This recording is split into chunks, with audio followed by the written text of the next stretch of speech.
Belum terlambat rasanya kalau saya mengucapkan selamat hari Natal buat Bapak Ibu semua.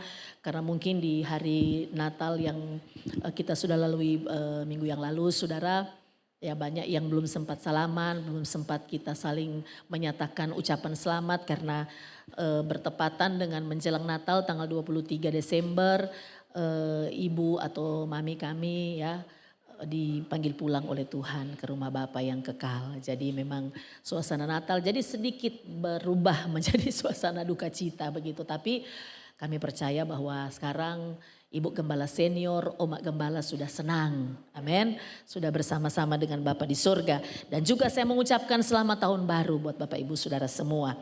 Dan tema bulan Januari, saudara, tema bulan Januari di tahun 2025 ini, tema khotbah itu kita semua akan sering mendengar sepanjang Januari ini dengan khotbah-khotbah yang bertema hidup berdampak melalui kebiasaan yang baik atau melalui perbuatan-perbuatan yang baik. Dan sepanjang bulan Januari ini kita akan membahas ini dan pada minggu ini tema kita atau judul firman Tuhan yang akan saya bagikan buat Bapak Ibu semua adalah hidup berdampak adalah hidup yang bernilai.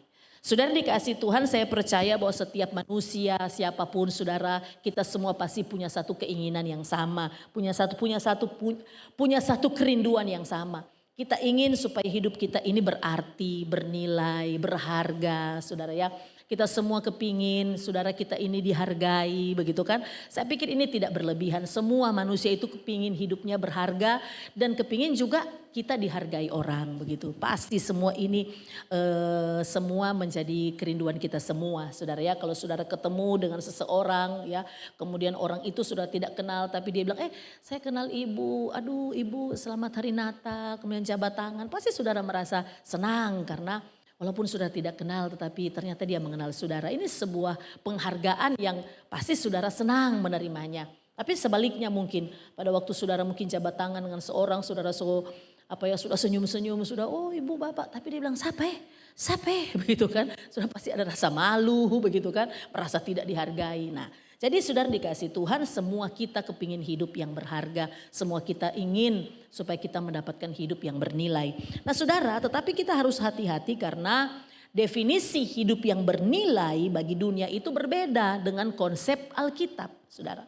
Dunia ini saudara mengukur nilai manusia, keberhargaan manusia itu berdasarkan apa? Berdasarkan pencapaian-pencapaian jasmani. Pencapaian yang terlihat oleh mata jasmani kita, saudara ya. Dunia ini mengukur nilai manusia itu berdasarkan kontribusi yang dapat diberikan oleh manusia kepada dunia ini. Popularitas, kekayaan, kekuasaan, saudara. Maka jangan heran banyak orang menghabiskan seluruh hidupnya hanya untuk mengejar, saudara, ya, pencapaian secara jasmani. Ya, seumur hidupnya mengejar hal-hal seperti ini. Kenapa? Karena supaya diakui oleh manusia, supaya diterima oleh dunia. Saudara, coba saudara perhatikan orang-orang kaya, ya, artis-artis terkenal yang populer, itu pasti banyak temannya, saudara ya. Pasti banyak orang yang mengagumi, orang yang kejar-kejar mau foto banyak, orang yang kepingin dempet-dempet banyak, begitu saudara ya. Punya banyak teman, saudara. Karena inilah ukuran keberhargaan manusia oleh dunia. Tapi saudara, mari kita lihat sebenarnya saudara ya, bagaimana hidup yang bernilai itu, bagaimana hidup yang berdampak itu saudara. Mari kita lihat Matius pasal 5 ayat 13 sampai ayat yang ke-16. Matius pasal 5 ayat 13 sampai ayat yang ke-16. Apa yang firman Tuhan katakan kepada kita? Dikatakan begini, kamu adalah garam dunia. Jika garam itu menjadi tawar, dengan apakah ia diasinkan? Tidak ada lagi gunanya selain dibuang dan diinjak orang. Kamu adalah terang dunia. Kota yang terletak di atas gunung tidak mungkin tersembunyi. Lagi pula orang tidak menyalakan pelita lalu meletakkannya di bawah gantang, melainkan di atas kaki dian, sehingga menerangi semua orang di dalam rumah itu. Demikianlah hendaknya terangmu bercahaya di depan orang, supaya mereka melihat perbuatanmu yang baik dan memuliakan Bapa yang di sorga. Saudara dikasih Tuhan Yesus Kristus, inilah hidup yang berdampak, inilah hidup yang bernilai sebenarnya saudara. Hidup yang memberi pengaruh. Saudara, tentunya pengaruh yang benar, pengaruh atau dampak yang benar, dampak yang positif begitu saudara ya. Saudara dikasih Tuhan, hidup yang memberi pengaruh seperti terang yang bisa mempengaruhi kegelapan. Saudara, saya yakin bahwa terang sekecil apapun kalau itu dinyalakan di tengah ruangan yang begitu gelap, itu pasti pengaruh yang luar biasa. Saudara pernah mati lampu tuh? Bahkan cuma nyala dari stop kontak saja di dinding saudara itu bisa memberikan saudara rasa nyaman karena masih bisa lihat ada cahaya. Saudara. Dan itulah pengaruh kita, itulah dampak kita sebagai orang percaya. Dikatakan kita bisa menjadi terang. Saudara, kita ini adalah terang. Saudara, ini hidup yang memberi pengaruh seperti terang terhadap kegelapan.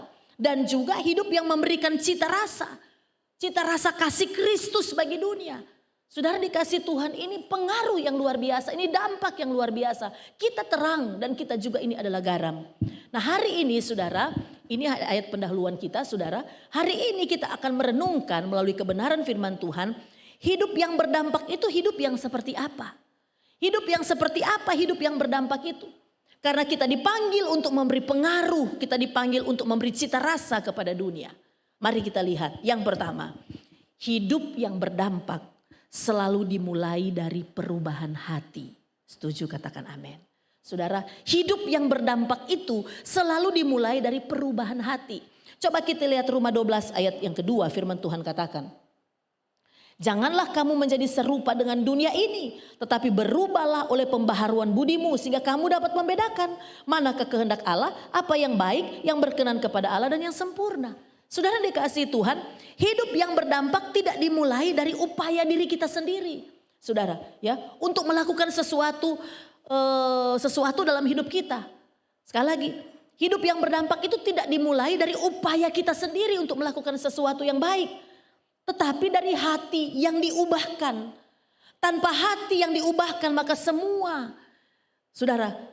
upaya untuk berdampak itu hanya temporer, hanya bersifat sementara. Saudara, saya melihat ada begitu banyak orang Kristen yang kalau ke gereja itu nangis, menangis begitu saudara, emosional begitu. Ya, ketika melompat, menari begitu. Banyak orang seperti itu. Saudara, tetapi ketika alami tantangan, ketika alami pergumulan sedikit, saudara sudah jadi tawar hati. Padahal kalau nyanyi berapi-api, begitu saudara. Kalau altar call itu sampai nangis teriak-teriak. Tapi sesudah itu saudara ketika hadapi tantangan, kecewa, mundur dari Tuhan, tinggalkan gereja, tinggalkan persekutuan, tersinggung. Kemudian apa lagi saudara? Tinggalkan persekutuan. Kemudian apa saudara? Mencari kambing hitam, menyalahkan orang lain. Nah saudara dikasih Tuhan, kenapa? Karena hati tidak diubahkan, saudara. Sehingga motivasi-motivasi menjadi palsu. Semua yang dilakukan untuk kebanggaan diri, untuk pengakuan manusia. Saudara dikasih Tuhan, hidup yang berdampak selalu dimulai dari perubahan hati. Dan perubahan hati itu hanya dikerjakan oleh Roh Kudus. Amin saudara. Perubahan hati itu hanya dikerjakan oleh Roh Kudus. Dan kalau Roh Kudus yang mengerjakan sebuah perubahan, maka perubahan itu permanen. Sekali lagi saudara, perubahan hati hanya dikerjakan oleh Roh Kudus. Dan kalau Roh Kudus mengubah hati saudara, maka itu akan menjadi perubahan yang permanen. Hati dan pikiran yang diubahkan itu akan jadi permanen kalau diubahkan oleh Roh Kudus. Sehingga saudara, sekalipun ada tantangan, kalau hati kita diubahkan oleh Roh Kudus, sekalipun ada masalah, sekalipun ada pergumulan, sekalipun saudara kita tidak diakui, kita tidak akan pernah meninggalkan Tuhan. Amin saudara, hidup kita ini akan tetap berdampak yang baik kepada orang lain. Saudara dikasih Tuhan, karena hati yang diubahkan Roh Kudus itu tidak instan saudara. Ya, tetapi by proses demi proses. Belajar firman Tuhan, belajar taat, belajar setia, belajar rendah hati. Coba kita lihat perjalanan hidup Rasul Paulus. Sebelum Paulus itu menjadi seorang yang luar biasa di tangan Tuhan. Namanya siapa saudara? Saulus. Saulus itu siapa? Saulus itu saudara adalah seorang murid Kristus. Dia sebelum itu saudara Saulus itu adalah penganiaya jemaat. Dia benci dengan murid Kristus. Dia benci dengan murid-murid Kristus pada waktu itu. Saudara, ya, dia aniaya, dia tangkap, dia bunuh. Saudara. Tetapi satu waktu ketika dia bertemu dengan Yesus, ketika dia ditangkap oleh Roh Kudus, dia jadi penginjil abad 1 yang luar biasa. Dia penulis kitab-kitab yang sangat memahami dan mengenal Kristus. Saudara dikasih Tuhan, saya membaca sebuah kisah hidup dari seorang yang bernama Nicky Cruz. Saudara, Nicky Cruz ini dia mantan pemimpin geng yang sangat ditakuti di New York pada masa itu, saudara. Dia tumbuh dalam lingkungan yang penuh dengan kekerasan. Nicky Cruz ini, saudara dikasih Tuhan, dia tumbuh bukan hanya di lingkungan kekerasan, tetapi dia tumbuh dari keluarga yang pemuja setan. Ibunya itu tukang sihir, saudara ya. Ibunya itu mendalami sihir, kemudian bapaknya itu dukun. Jadi sudah bayangkan kira-kira DP anak ini model bagaimana. Mama tukang sihir, DP papa dukun. Kira-kira bagaimana, saudara. Dan setiap hari ya, Nicky ketika dia masih kecil, dia selalu melihat bagaimana orang tuanya ya dirasuk setan. Kemudian mengambil binatang-binatang dan memberikan persembahan kepada korban persembahan kepada setan. Setiap hari dia melihat itu.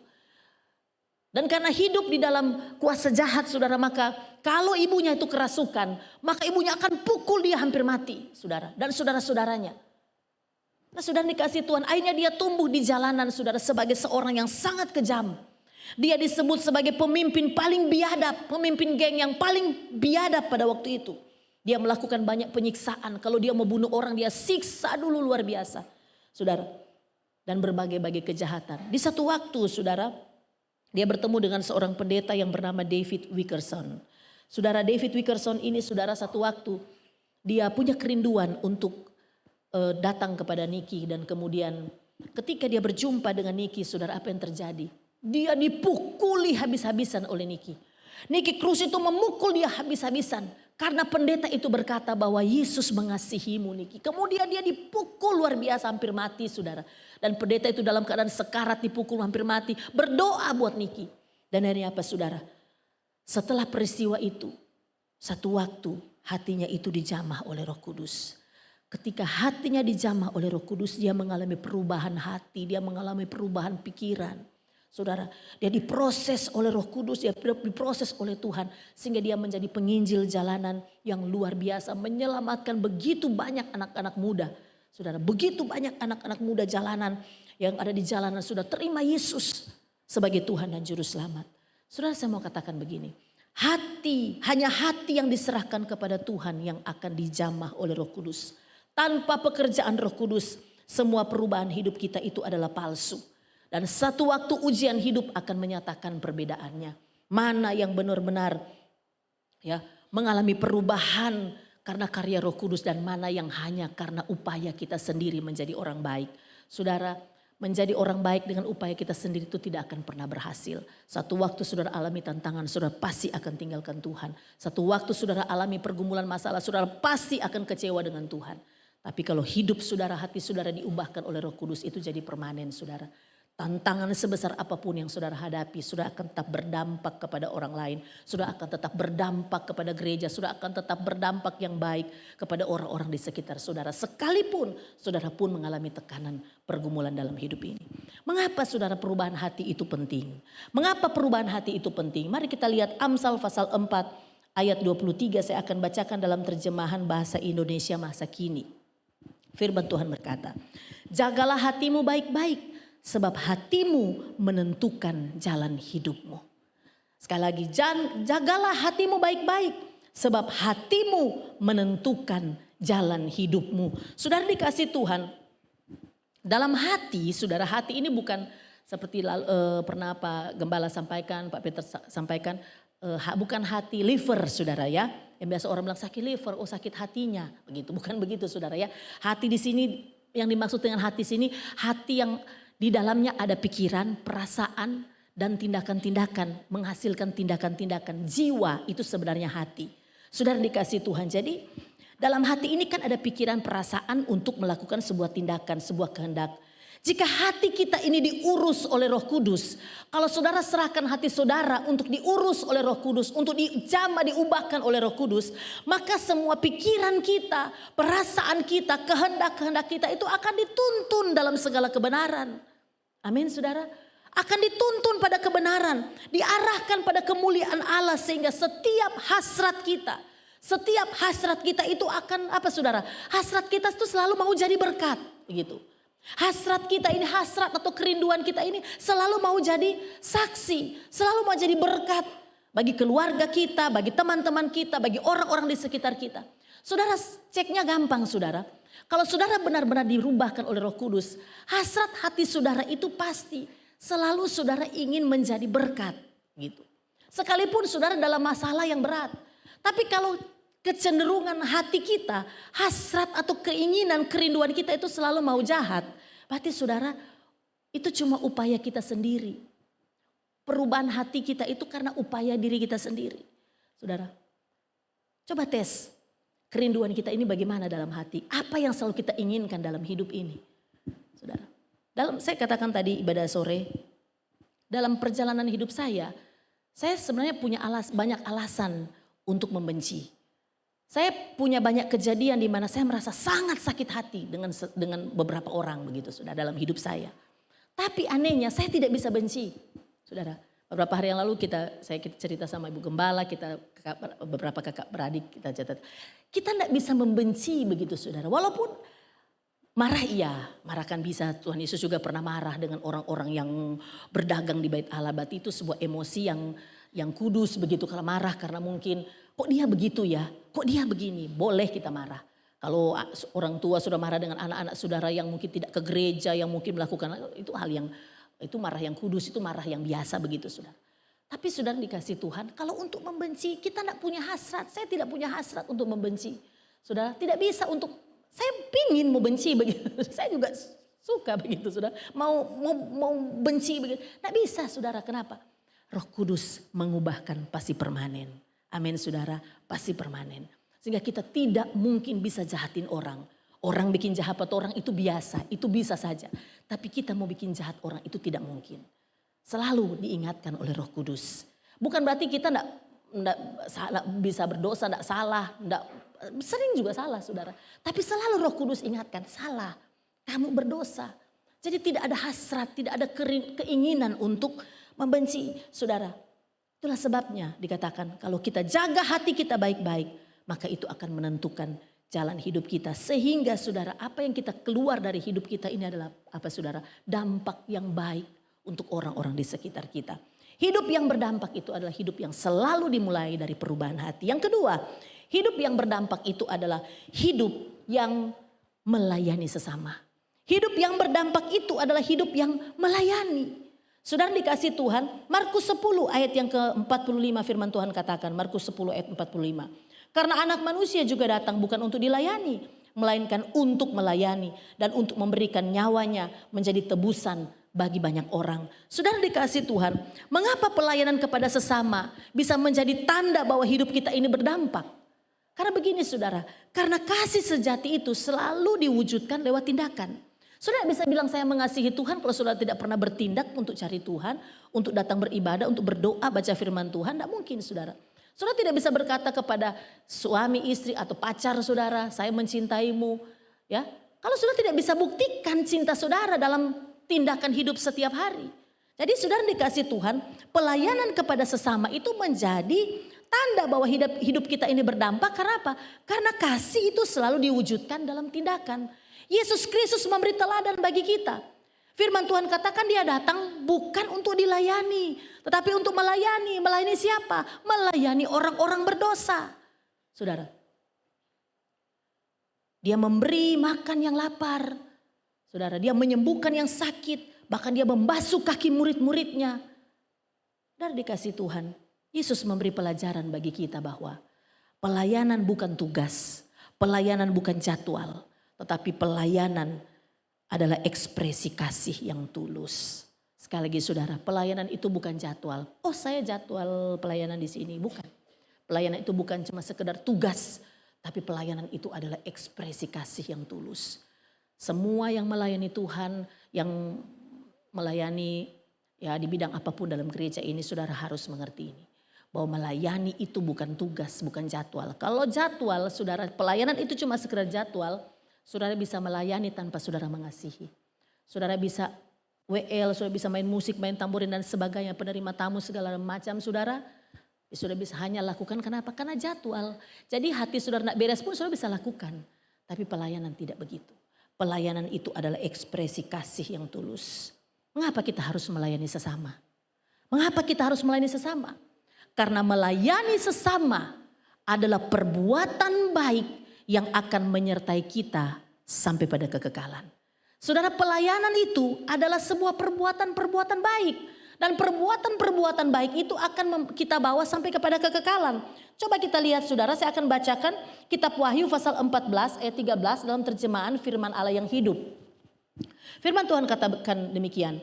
Lalu saya mendengar suatu suara dari langit berkata, tuliskanlah ini. Akhirnya tibalah saatnya bagi para sahidnya untuk menerima pahala mereka sepenuhnya. Benar kata roh itu. Berbahagialah mereka karena sekarang berakhirlah segala jerih payah serta cobaan mereka. Perbuatan baik mereka akan menyertai mereka ke sorga. Perbuatan baik kita akan kita bawa sampai pada kekekalan. Kita diselamatkan bukan karena perbuatan baik, hanya karena iman kepada Yesus Kristus.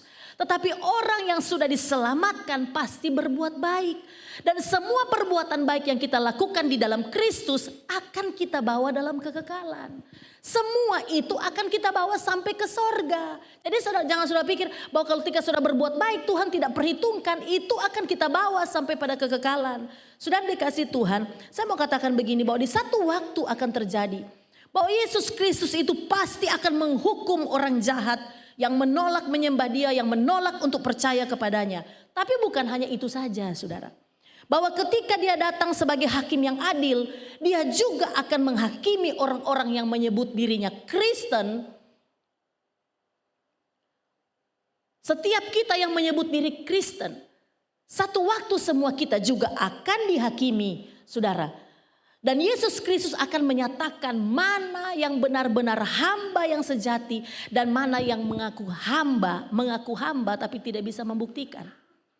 Saudara, Dia akan membongkar semua kepalsuan orang-orang Kristen, yaitu dengan cara memisahkan yang domba dan kambing.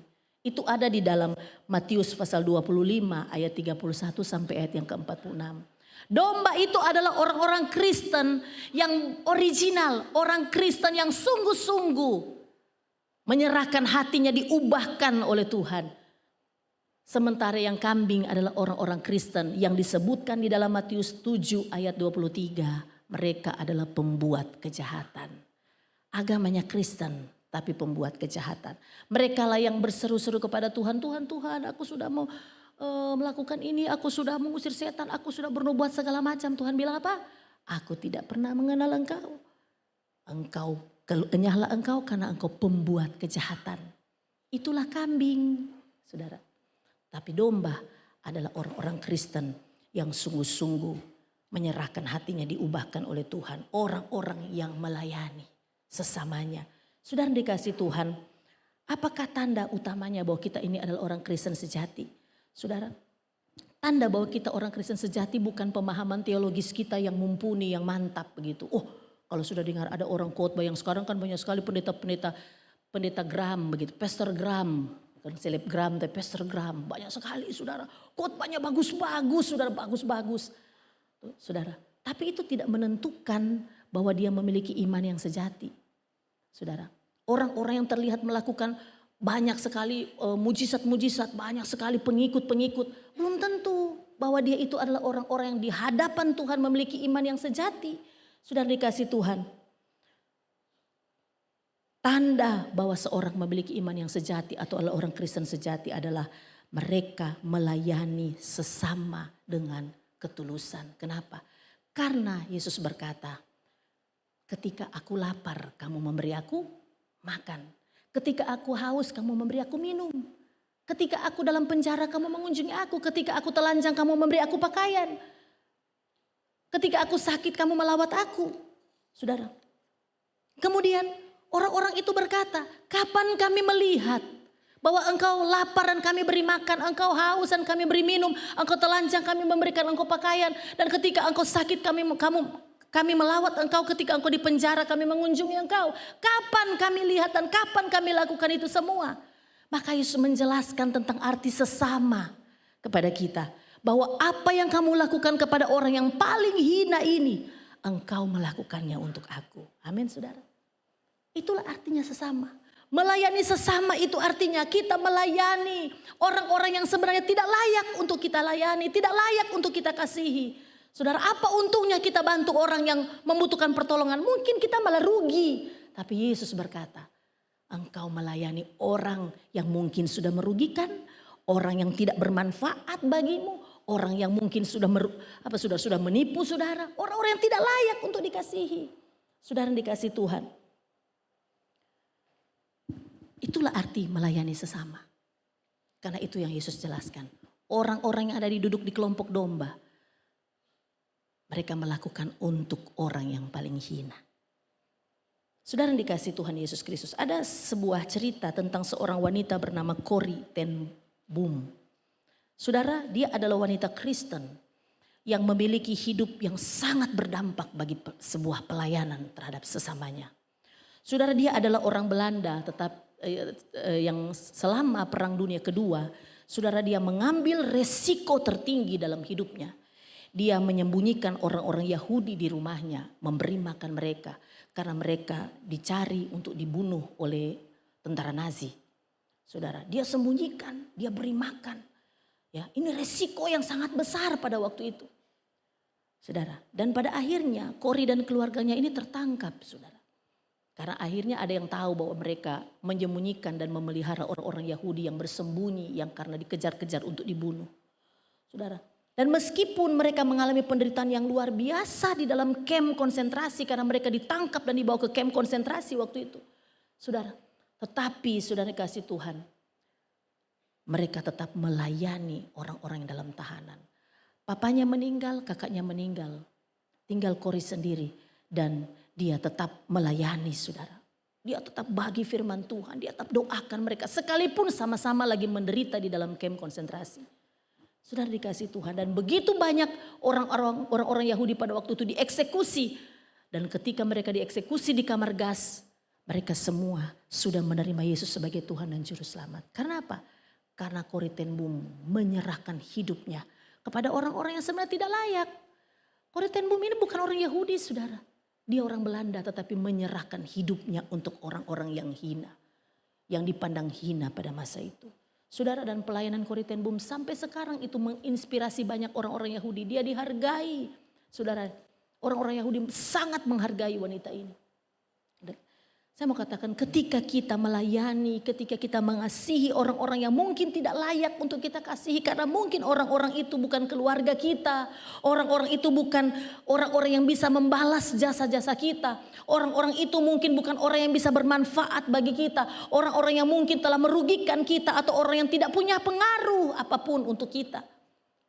Yohanes 13 ayat 34 berkata, aku memberi perintah baru kepada kamu, yaitu supaya kamu saling mengasihi sama seperti aku telah mengasihi kamu, demikian pula kamu harus saling mengasihi.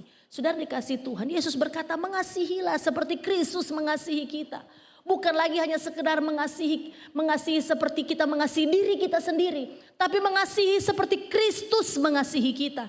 Saudara, kalau mengasihi diri kita sendiri kita akan pilih-pilih mana yang menyenangkan kita, mana yang bisa balas kita punya kebaikan. Tapi kalau mengasihi seperti Kristus mengasihi kita, oh saudara, Kristus mengasihi orang yang sangat berdosa, maka kita pun akan melakukannya. Itulah yang dikatakan dalam Matius 25 tadi. Orang-orang yang berada dalam kelompok domba, orang-orang yang berdampak untuk orang yang sebenarnya tidak layak untuk dikasihi. Inilah panggilan untuk melayani sesama manusia. Inilah panggilan kita semua. Hidup yang berdampak adalah hidup yang melayani sesama. Saudara, yang terakhir, yang ketiga. Hidup yang berdampak itu seperti apa? Hidup yang berdampak itu adalah hidup yang selalu berfokus pada kekekalan. Saudara dikasih Tuhan, 2 Korintus pasal 4 ayat yang ke-18 firman Tuhan katakan. Sebab kami tidak memperhatikan yang kelihatan melainkan yang tak kelihatan. Karena yang kelihatan adalah sementara sedangkan yang tak kelihatan itu adalah kekal. Saudara, ketika kita berfokus pada kekekalan maka cara hidup kita akan berbeda. Ketika kita berfokus pada kekekalan maka prioritas, keputusan kita juga akan berubah. Kita tidak akan lagi hidup untuk menyenangkan diri kita sendiri, tapi kita akan hidup untuk menyenangkan Tuhan. Kalau kita fokus pada sorga, kalau kita fokus kepada kekekalan. Maka saudara dikasih Tuhan waktu, tenaga, dan semua sumber daya kita akan selalu tertuju pada apa yang menyenangkan hati Tuhan. Kenapa saudara? Karena semakin kita fokus pada kekekalan, semakin kita akan kita akan menyadari bahwa semua yang kita lihat ini cuma sementara, cuma sementara. Kalau saudara berfokus pada yang sementara, saudara akan pernah sadar bahwa yang sementara ini satu waktu, kalau bukan dia tinggalkan saudara, saudara yang tinggalkan dia. Tapi kalau kita fokus kepada kekekalan, maka kita akan sangat paham bahwa apa yang saudara miliki hari ini itu cuma sementara. Maka saudara tidak akan jadi orang Kristen yang pelit. Saudara tidak akan orang Kristen serakah yang mau, pokoknya saya sendiri, pokoknya saya harus tidak bisa berbagi. Tidak saudara, cara pandang saudara akan berbeda. Saudara akan tahu bahwa keluarga saudara juga itu cuma sementara. Saudara, kami ini 7 bersaudara. 2 sudah meninggal, sudah lebih dahulu pulang ke rumah Bapak, tinggal kami berlima.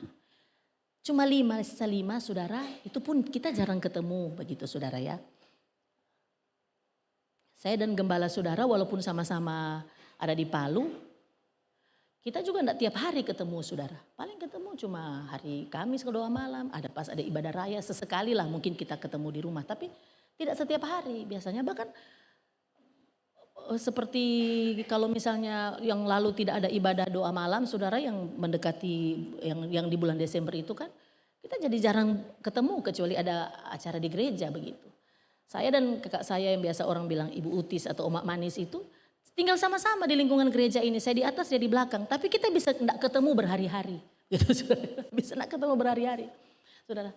Jadi begini, keluarga itu cuma sementara. Bahkan di dunia pun saudara mungkin ketika anak-anak saudara sudah dewasa, ketika saudara sudah atau anak-anak muda sudah kuliah, sudah kos di mana, keluarga itu cuma sementara saudara. Apalagi yang namanya apa saudara? Rumah, mobil, perhiasan, barang-barang itu cuma sementara saudara. Jangan cuma karena itu kemudian saudara tinggalkan Tuhan. Jangan cuma karena itu saudara bakal ladeng orang. Sehingga saudara tidak berdampak kepada orang lain. Cuma gara-gara saudara harta warisan kemudian hanya orang terpecah-pecah, keluarga terpecah-pecah saudara.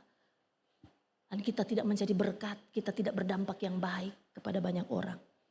Kalau kita sudah mengerti benar tentang kesementaraan dunia ini, saudara, maka semua pengejaran kita bukan lagi tentang dunia dan segala isinya. Tetapi yang kita kejar adalah apa saudara? Perkara-perkara yang di atas, perkara-perkara di mana Kristus ada. Itu yang menjadi pengejaran kita dalam hidup ini. Saudara, perkara-perkara yang memiliki investasi di sorga. Kalau ini yang menjadi inti pengejaran kita, maka pasti hidup kita akan memiliki dampak, memberi dampak yang besar kepada banyak orang. Akan ada banyak pekerjaan-pekerjaan Tuhan yang dibuka. Akan banyak sekali jiwa-jiwa yang bisa terlayani lebih lagi. Sudah kenapa? Karena orang sudah fokus pada kekekalan. Bukan berarti saudara saya tidak menyuruh saudara kemudian tidak sekolah lagi, tidak kuliah lagi, berpikir-pikir surga saja. Tidak demikian saudara. Tetapi apapun yang kita mau bangun dalam hidup ini tidak lagi untuk kepentingan diri kita sendiri. Tetapi untuk kepentingan pekerjaan Tuhan. Untuk kepentingan orang lain. Saudara yang dikasih Tuhan. Saya akan tutup dengan begini. Tahun 2025 saudara. Bisa saja tahun ini tahun yang mungkin bagi beberapa orang ini menjadi tahun di mana doa-doa saudara dijawab. Bisa. Misteri itu kan bukan sesuatu yang pasti sulit. Pasti yang terjadi itu susah. Belum tentu. Bisa saja 2025 ini menjadi tahun di mana doa-doa saudara dijawab. Karir saudara makin mulus. Bisa saudara. Usaha saudara mulai naik. Kesehatan membaik. Bisa. Tetapi saudara bisa juga sebaliknya. Tahun 2025 ini menjadi tahun yang paling sulit. Menjadi doa-doa saudara mungkin belum dijawab oleh Tuhan. Pergumulan makin berat, tantangan mulai makin besar. Bisa saja. Tapi intinya begini saudara. Apapun itu yang kita alami dalam hidup ini. Mau suka, mau duka, mau senang, mau susah, mau bahagia, mau air mata. Apapun yang kita alami dalam hidup ini. Mari kita persiapkan hidup kita ini untuk berdampak selalu. Baik bukan hanya bagi keluarga tetapi bagi gereja, bagi orang-orang di sekitar kita, bagi teman kerja saudara. Saudara memberi pengaruh yang baik. Saudara ingat ayat pendahuluan kita. Bahwa kita ini adalah terang dunia, kita ini adalah garam dunia. Saudara dikasih Tuhan. Mulailah dengan hati dan pikiran dan perasaan kita, kehendak kita yang diubahkan oleh Tuhan. Mulailah dulu dengan menyerahkan hati saudara kepada Tuhan untuk dijamah, untuk diubahkan oleh Roh Kudus. Ingat, karena Roh Kudus mengubah itu permanen. Saudara, walaupun lewati proses, tapi pasti akan permanen, saudara. Mari belajar untuk melayani sesama. Saudara, sekalipun mungkin dia tidak layak untuk dilayani, sekalipun mungkin dia bukan orang yang punya sesuatu yang dapat saudara andalkan untuk saudara layani. Belajar untuk kita melayani orang lain. Jangan ada kebencian, jangan ada persaingan. Saya berharap jemaat GBI FOCC kita tidak sedang bersaing apapun dalam hidup ini. Kita tidak sedang membangun tembok-tembok dalam hidup kita, tidak. Kita sedang menyerahkan hidup kita untuk 2025 ini. Kita melayani orang lain. Kita melayani pekerjaan-pekerjaan Tuhan. Saudara dikasih Tuhan. Dan teruslah fokus pada perkara di mana Kristus ada. Amin saudara, fokus kepada kerajaannya. Karena kita tidak tahu 2025 dan kita tidak tahu seterusnya dengan kehidupan kita. Maka itulah hidup yang bernilai di hadapan Allah. Inilah hidup yang berdampak kepada banyak orang. Kiranya firman Tuhan ini boleh menjadi kekuatan dalam hidup kita. Kita makin bertumbuh di dalam kehendak firman Tuhan.